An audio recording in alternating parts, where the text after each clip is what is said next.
오늘도 말씀을 이해하는 은혜와 기도응답의 은혜가 넘치기를 소원합니다. 함께 묵상하실 말씀은 역대하 24장 17절에서 27절 말씀입니다. 같이 말씀 읽겠습니다. 여호야다가 죽은 후에 유다 방백들이 와서 왕에게 절하매 왕이 그들의 말을 듣고 그의 조상들의 하나님 여호와의 전을 버리고 아세라 목상과 우상을 섬겼으므로 그 죄로 말미암아 진노가 유다와 예루살렘이 임하니라. 그러나 여호와께서 그들에게 선지자를 보내사 다시 여호와에게로 돌아오게 하려 하심에 선지자들이 그들에게 경고하였으나 듣지 아니하니라. 이에 하나님의 영이 제사장 여호야다의 아들 스가랴를 감동시키심에 그가 백성 앞에서 높이 서서 그들에게 이르되 하나님이 이같이 말씀하시기를 너희가 어찌하여 여호와의 명령을 거역하여 스스로 형통하지 못하게 하느냐 하셨나니 너희가 여호와를 버렸으므로 여호와께서도 너희를 버리셨느니라 하나 무리가 함께 꾀하고 왕의 명령을 따라 그를 여호와의 전뜰 안에서 돌로 쳐 죽였더라. 요아스 왕이 이와 같이 스가랴의 아버지 여호야다가 베푼 은혜를 기억하지 아니하고 그의 아들을 죽이니 그가 죽을 때에 이르되 여호와는 감찰하시고 신원하여 주옵소서 하니라. 1주년에 아람 군대가 요아스를 치려고 올라와서 유다와 예루살렘에 이르러 백성 중에서 모든 방백들을 다 죽이고 노략한 물건을 다메섹 왕에게로 보내니라. 아람 군대가 적은 무리로 왔으나 여호와께서 심히 큰 군대를 그들의 손에 넘기셨으니 이는 유다 사람들이 그들의 조상들의 하나님 여호와를 버렸습니다. 이와 같이 아람 사람들이 요아스를 징벌하였더라.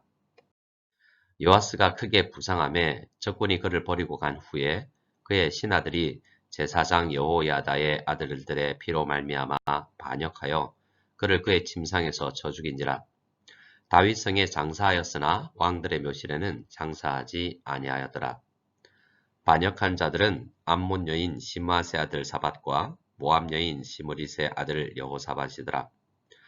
요아스의 아들들의 사적과 요아스가 중대한 경책을 받은 것과 하나님의 전을 보수한 사적은 다 열왕기 주석에 기록되니라.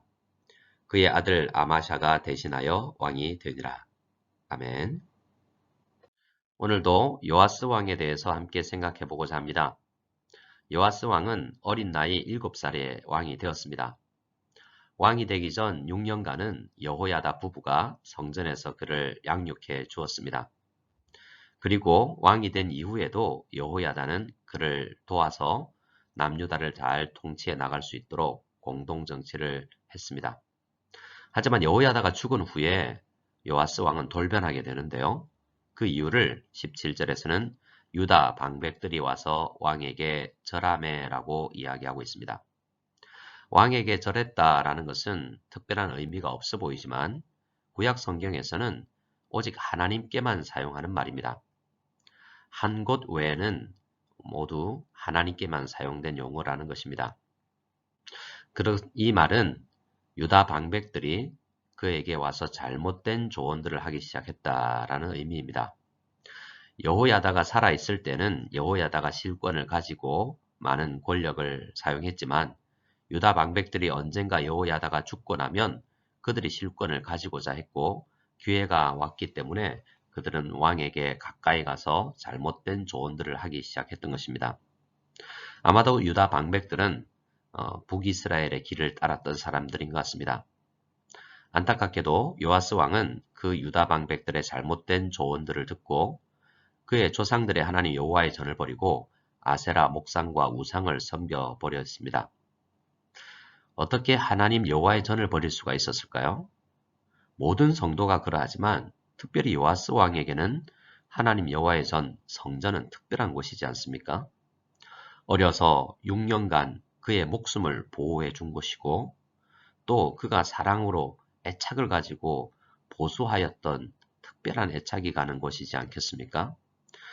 그러나 그는 하나님 여호와의 전을 버려버렸습니다. 그리고 아세라 목상과 우상을 섬기게 되었죠. 그 죄로 말미암아 진노가 유다와 예루살렘에 임하였다고 합니다.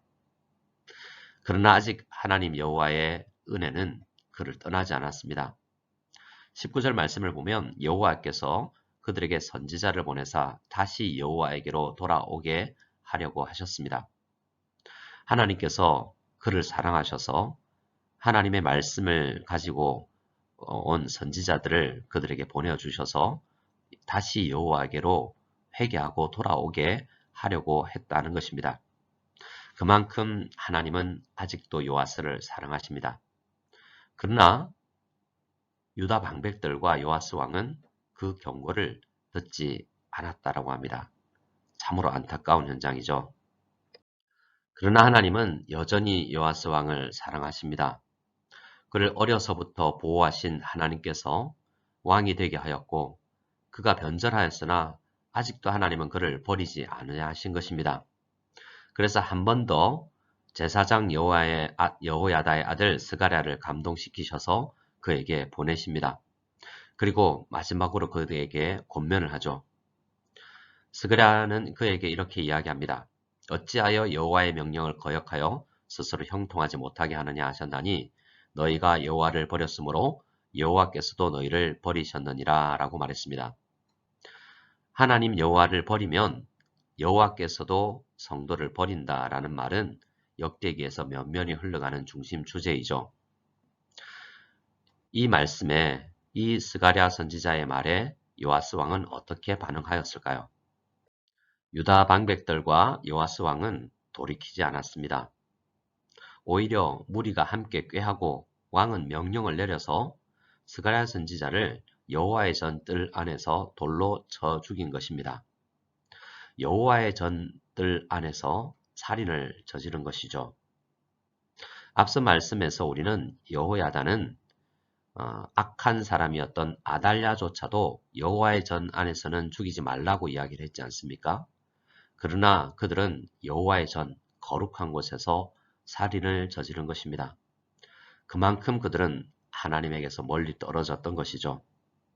왜 이렇게 되었을까요?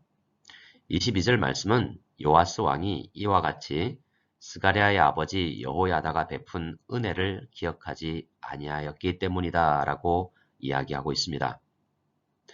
성도는 은혜를 아는 사람들입니다. 매일매일 하나님께서는 우리에게 은혜를 베풀어 주십니다. 성경을 통해서 특별한 구원의 은총을 베풀어 주시고 성도를 교회를 통해서 양육시키시며 이 세상 안에서도 하나님께서는 일반 은총으로 일반적인 은혜로 우리와 함께 하십니다. 그 은혜를 발견하는 시각을 가지지 아니하면 이렇게 하나님 앞에 죄를 짓게 되는 것입니다.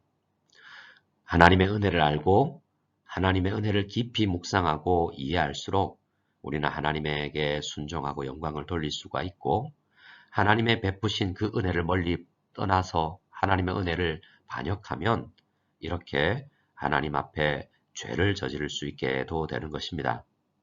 하나님의 은혜를 저버리고 우상 숭배자가 되어버린 요아스 왕과 남유다에게 하나님은 징벌하십니다.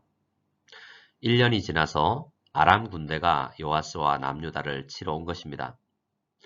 그때 모든 방백들이 다 죽임을 당하고 많은 물건들을 노략하여서 다메섹으로 가지고 가 버립니다. 그때 24절에서 이야기하기를 아람 군대는 적은 무리로 왔다고 이야기합니다. 그리고 남유다는 그들에 비해서 큰 군대를 가지고 있었지만 하나님께서 그들의 손에 넘겨버렸기 때문에 남유다는 패할 수밖에 없었습니다. 그 이유는 유다 사람들이 그들의 조상들의 하나님 여호와를 버렸기 때문이다 라고 이야기하고 있습니다. 하나님께서 선지자들을 통해서 주신 말씀처럼 여호와를 버린 사람들을 하나님께서도 버린 것입니다. 이렇게 남유다와 요아스 왕은 하나님 앞에서 큰 징벌을 받게 되었습니다. 25절 말씀은 요아스 왕이 하나님 앞에 어떻게 징벌을 받았는지 조금 더 자세하게 설명을 합니다.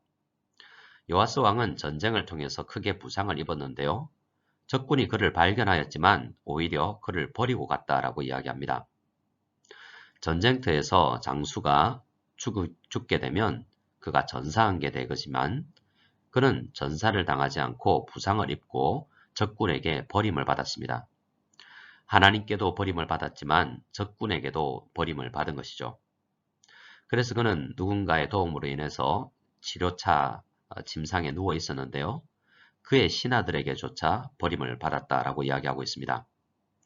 왜냐하면 제사장 여호야다의 아들들의 피로 말미암아 반역한 신하들이 그가 침상에 누워 있을 때 죽인 것입니다. 이렇게 요아스 왕은 하나님께 버림을 받았는데 현상으로 그의 현실로는 어떻게 나타났냐면 적군들에게 버림을 받고 그의 신하들에게도 버림을 받게 된 것입니다. 그리고 다윗성에 그를 장사하기는 했지만 왕들의 묘신에는 장사하지 않았다라고 이야기합니다.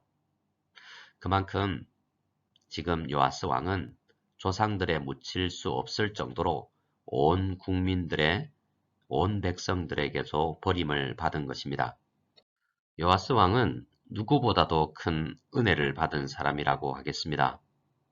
그러나 누구보다도 하나님의 은혜를 등한하게 여기고 버린 사람입니다. 성도 여러분, 우리는 요아스가 어려서부터 하나님의 은혜를 경험하고 자라나면서 여호와의 전을 보수하고 하나님 나라를 위해서 귀한 일을 했던 것을 묵상했습니다. 하지만 여호야다가 죽은 후에 유다 방백들에게 가까이 하면서 잘못된 사람들을 가까이 하면서 점점 은혜를 알지 못하는 사람으로 변해간 것을 묵상했습니다. 그러면 우리는 어떻게 살아야 되겠습니까? 우리는 누구를 가까이 하느냐, 은혜를 어떻게 묵상하느냐에 따라서 오늘 우리의 삶이 달라지게 되어 있습니다. 오늘 하루를 살아가면서도 우리는 은혜를 기억하며 은혜를 묵상하며 살아갈 수 있기를 원합니다. 하나님을 버리는 것이 아니라 하나님 여호와를 더 찾고 간절히 기도하며 나갈 때 하나님께서는 우리에게 더 큰 은혜를 베풀어 주실 것입니다. 오늘 이 말씀을 우리에게 보낸 선지자의 말씀으로 받아들여 하나님께서 우리에게 주신 은혜를 헤아려 보고 묵상하여서 힘있게 하루를 살아갈 수 있기를 원합니다. 하나님의 은혜로 우리는 중국 땅에서도 예배를 드리며 신앙생활하고 있습니다. 그리고 우리는 하나님의 은혜가 더 필요합니다. 이곳 중국 무석 땅에서 더 은혜롭게 우리가 신앙생활할 수 있기 위해서는 더 큰 하나님의 은혜를 구하여야 합니다. 우리는 문화센터를 건립하고 있는데요. 이 가운데 하나님의 은혜가 넘치기를 소원하고 모든 교회의 성도들에게 은혜가 넘치기를 간절히 소원합니다. 이 아침에 그 은혜를 붙들고 하나님 앞에 간절히 기도하는 성도님들 다 되시기를 바랍니다. 함께 주기도문 드리겠습니다. 하늘에 계신 우리 아버지여, 이름이 거룩히 여김을 받으시오며 나라가 임하시오며 뜻이 하늘에서 이루어진 것 같이 땅에서도 이루어지이다. 오늘 우리에게 일용할 양식을 주시옵고 우리가 우리에게 죄 지은 자를 사하여 준 것 같이 우리 죄를 사하여 주시옵고 우리를 시험에 들게 하지 마시옵고 다만 악에서 구하시옵소서. 나라와 권세와 영광이 아버지께 영원히 싸움나이다. 아멘.